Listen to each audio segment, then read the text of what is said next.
Hey, so we're into chapter 7. So what this chapter is going to be talking about is what makes a good survey and how do we interpret our results. So before we get started, a lot of the times we ask a really big question that asks about way too big of a population.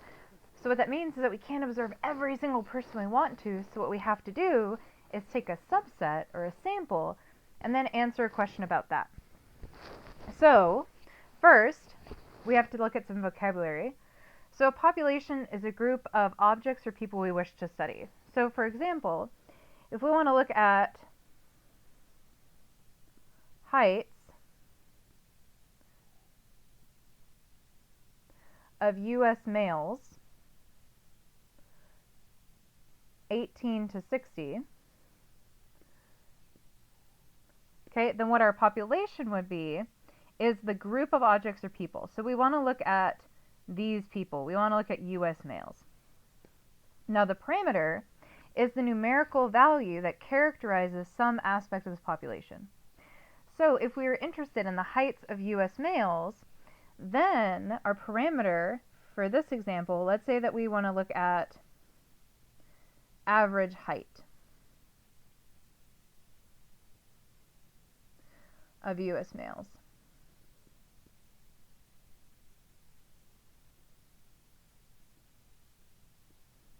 Okay, so in this case, the parameter is, hey, what is the characteristic or the numerical thing that you're interested in?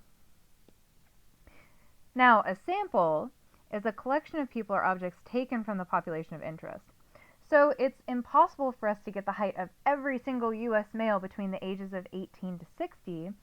So instead, we would look at a sample. So we would say that we took a collection of OC male students. So we didn't look at all US males, but what we did is we just looked at everyone at OC. And then the statistic, or also known as the estimator, is what we saw when we looked at that sample. So we would say that OC males have an average height of, let's say that they have an average height of 5 foot, well, let's say 5'8". So that would be our statistic, and OC males would be our sample. Now, sometimes what you can do is that you can get every single member of your population that you're interested in. So let's say that I'm only interested in the average height of living relatives in my family. That would not be that hard to get the height of everybody and take the average. So when we get every single member of our population, that's called the census. So for example, you can think of every keystroke on a computer. That would be a census. That's something that we can easily record.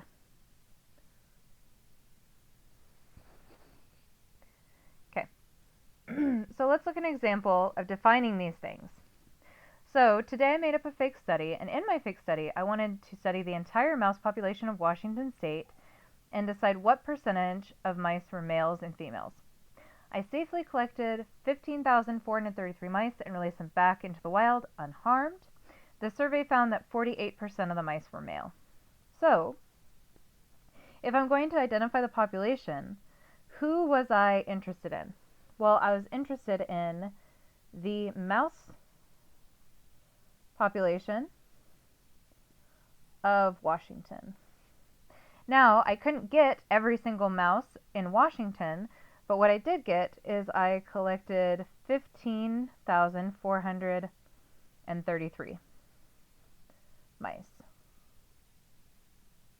Now the parameter, what was I interested in? Well, when I read this, I'm interested in the percentage of male mice. Remember, if I know the percentage of male mice, I can determine the percentage of female. Now the statistic, which is what I found, is I found that 48% of my sample were male mice. So remember, I was interested in all of the mice in Washington, which I'm not even going to try to draw Washington. Okay? But I was interested in all the mice of Washington. But what I found is that stop going crazy. I found that a little subset, which was 15,433 of them, and I found that 48% of them were actually male mice. Now, let's say in the state of Washington, man, I have no idea how many mice there might be. Let's say in the state of Washington there's actually 2 million mice, and let's say that 51% of them are male. Okay? That's the difference between a population and a sample, and the difference between a parameter and a statistic. Okay, now here's the big difference between a parameter and a statistic, is that a parameter belongs to the population, while a statistic belongs to the sample. Another big thing that you guys need to know is that these are typically unknown. These are things that we're trying to explore, while statistics and samples, we know those because we have observed them. So to differentiate between whether we're talking about a statistic or a parameter, we use different notation. So if we're talking about a sample average, we use x bar. If we're talking about the sample standard deviation, we use s. Sample variance, we're not going to cover that in that class, so don't worry about that. And if we're talking about a sample proportion, that's a percentage, we use p hat. I know this sounds silly, but the way that I remember that these go with samples is I think if you're leaving your house to participate in a survey, you have to get fancy, so you have to put a hat on. I don't know, that's just what I think. Now, if we're talking about a population, average, we use mu. Population standard deviation, we use sigma. Again, we're not going to be looking at variance in this class, so don't worry about it. And population proportion, we use p. So, in the example up above, p hat would be 44% and 51% would be p. So x bar equals mu and p hat is going to equal p if we have a census. Now here's the thing, how do we use mu, sigma, sigma squared, and p if we don't know what they are? What we do is that we use computers and stats to estimate them using the statistics we do have. So in the last example, what we would say is oh, well, we don't know that the Washington population is 51% mice, but we could say, hey, our sample leads us to believe it's probably around 48%.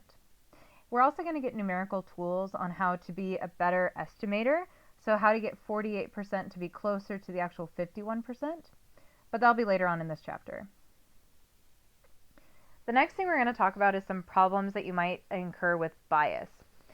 So bias is any method that is going to be biased if it tends to produce an untrue value. So we're going to have 4 different kinds of bias we're going to talk about. First is sampling bias. That's when your sample is not a good representation of your population. So that would be like if I wanted to get the height of the average American male, but I only took samples of basketball players, right? What would happen is that all of those averages would be way too high. The same thing would happen if I only took the heights of men between the ages of 18 to 20 because they're not done growing yet. So I would also have a bias. Or if I took only heights of the elderly because unfortunately as you get older you shrink a little bit, right? All right. So what measurement bias is is when we ask a question that results in untrue answers.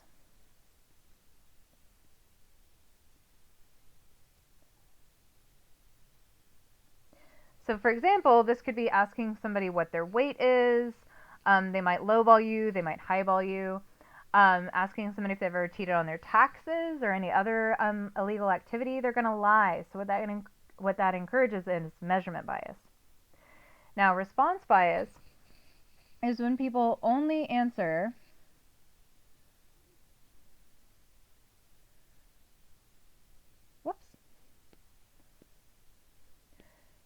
they only answer when they have extreme feelings.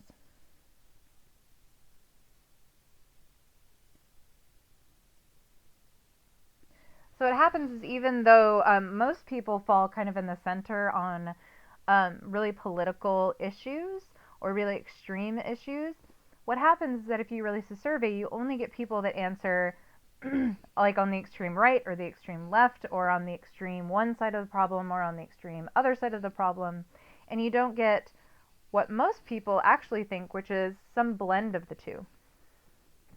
Now, what natural bias is natural bias is that your sample is probably never going to equal your population.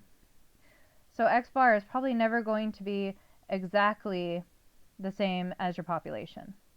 Okay, they will be, hopefully, similar, but they're never actually going to be identical. They'll only be identical if you had a census. So let's look at the next two examples and determine what kind of bias could happen. So in 2015, a hypothetical survey conducted by calling home phones determined that there was an alarming decrease in young voters since 1995. What kind of bias might have occurred? So first of all, if it's 2015 and you want to talk to young voters, maybe calling home phones isn't going to do it, because young people usually don't have home phones, they have cell phones. So what that means is that we wouldn't be handling our population, so we'd have sample bias. Now, measurement bias, do you think that people are going to lie about voting? Well, probably not. Response bias, there's no real middle ground here, so it's just a yes or no, do you vote, do you not vote? And natural bias, you're actually always going to have that, so that's always kind of like a freebie. All right, the next one, a survey conducted online asks users, do you support freedom of speech in the form of net neutrality? What kind of bias may have occurred and how? So, this one, we actually might get all biases, and let me explain why. You might get a sample bias depending on where online you asked your survey, right? You're going to get a different sample whether you ask it on a social media platform like Reddit, or a platform like Tumblr, or a platform like Facebook. The other thing is that this question can result in untrue answers because it's called a loaded question. So they could have just said, do you support net neutrality? But what they added is that they said freedom of speech. Well, especially here in America, we're big fans of freedom of speech. So if you just ask, do you support freedom of speech in the form of, it doesn't really matter what you follow that with. You've already added this huge emotional, patriotic weight to the question. Okay. Response bias. A lot of people didn't know what net neutrality is, and I'm sure a lot of people still don't. So people are only going to answer this question if they're educated on the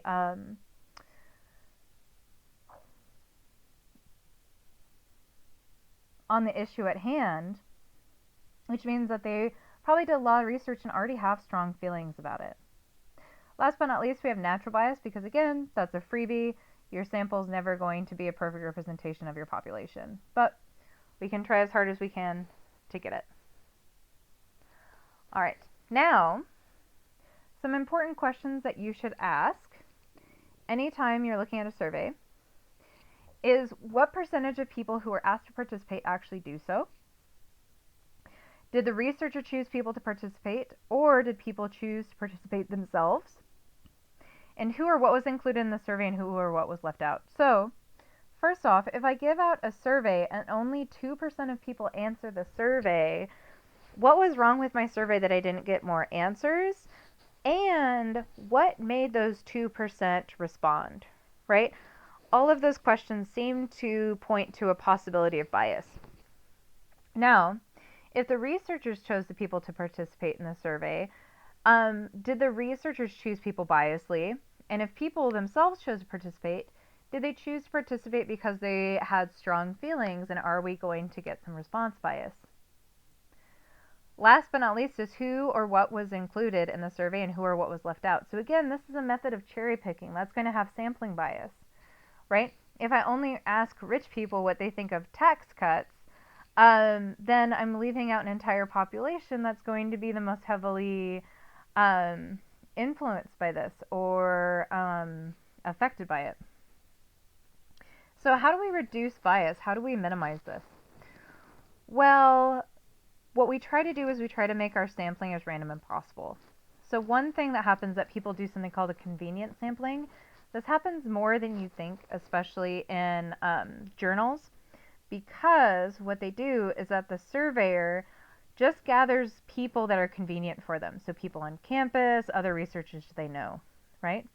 If you do this, what can happen is that you can incur sample bias, right? Even though perhaps college students are wonderful, we have to recognize that they're not the best representation of the entire population you might be interested in. Another thing that we can do is something called simple random sampling. So that's where you draw subjects from the population at random without putting them back. That means if I surveyed you, I can't survey you again. They used to do this by randomly going through the phone book. Now they have random surveyors that go through computer systems and pull people out. Now, here's the next part.